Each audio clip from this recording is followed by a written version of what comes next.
நான் கேட்குறேன், தமிழ்நாட்டில் நீங்கள் செய்த ஆட்சி முறை எவ்வளவு அலங்கோலமானது, உங்களுடைய வார்த்தைகள் எவ்வளவு மோசமானது என்பதற்கு ஒரு சாட்சியாக நான் உங்களுக்கு ஒரு விஷயம் காட்டுறேன் பாருங்கள். திராவிட முன்னேற்ற கழகத்துடைய ஆட்சி உதயமான உடனே இந்த நீட் தேர்வை சட்டப்படி ரத்து செய்கிற முயற்சிகளை நாங்கள் முழுமையாக ஈடுபடுவோம், அதை வெற்றி காண்போம் என்பதை நான் உறுதியோடு தெரிவித்துக் கொள்கிறேன். நடத்தி காட்டலாம். பெரியாருடைய மண் தமிழ்நாடு என்பதை புரிந்து கொண்டால் உங்களை ஓட ஓட விரட்டுவோமே தவிர இங்க நீட் நடக்காது.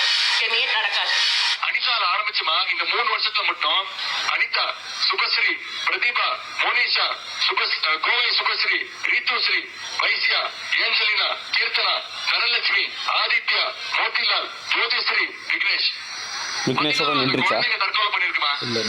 நாங்க சொல்றோம் 7 மாசத்துல கண்டிப்பா நீட் தேர்வு ரத்து செய்யப்படும். தலைவர் அறிவிச்சுட்டாங்க 7 மாசத்துல கண்டிப்பா நீட் தேர்வு ரத்து செய்யப்படும். ஒரே ஒரு ரகசியம் தான், அந்த ரகசியத்தை நான் சொல்லிடுறேன்.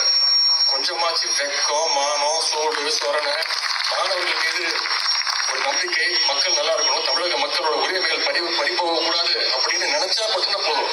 அது நம்முடைய தலைவர், அந்த ஆளுமை திறன் நம்முடைய தலைவர் தான்.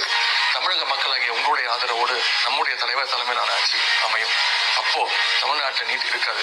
பழையபடி +2 மார்க்கை வச்சு நம்ம பசங்க மெடிக்கல் படிக்கத்தான் போறாங்க.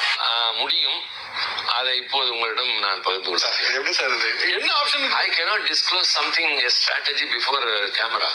சார் பப்ளிக் கன்சர்ன் நீங்க சொல்லலாம் sir. Public concern when we do that you will come to know about it. நீங்க வந்தா நீட் போயிடுமா? கண்டிப்பா போவோம் சார். எப்படி போ? அதுதான் போவோம் வைப்போம். ஒரு முயற்சி செஞ்சாலும் ஏத்துக்கிறது அவங்க தான். இப்ப ஏத்துக்காதவங்க அப்படியே பேசுவாங்க. அதான் ஏத்துக்க வைப்போம். எப்படி? அதான் எங்களுடைய திறமை. டெஃபனட்டா நீட் தேர்வு தளபதி தமிழக முதல்வராக வந்தா நடக்காது.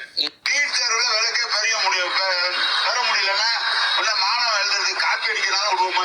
நாங்க மந்திரியா இருந்தா கண்டிப்பா செய்வோம். சாத்தியம் பண்ணிட்டீங்கல்ல, அப்புறம் என்ன இதுக்கு தீர்மானம் போட்டீங்க? புத்தி இருக்கா? நான் எல்லா சாத்தியமுறையும் ஆராய்ந்து விட்டேன். நீட்டை ரத்து செய்வதற்கு சாத்தியமே இல்லை. அப்புறம் என்னத்துக்கு தமிழ்நாட்டில் தீர்மானம் போட்டா? யாரை ஏமாத்த? அயோக்கியத்தனம் இல்ல இது எல்லாமே திமுகவுடைய முக்கிய பொறுப்பாளர்கள் பேசியது. இப்போ அவங்களுக்கு மானம், ரோசம், சூடு, சொரணை இருக்கான்னு தமிழக வெற்றி கழகம் கேட்குது.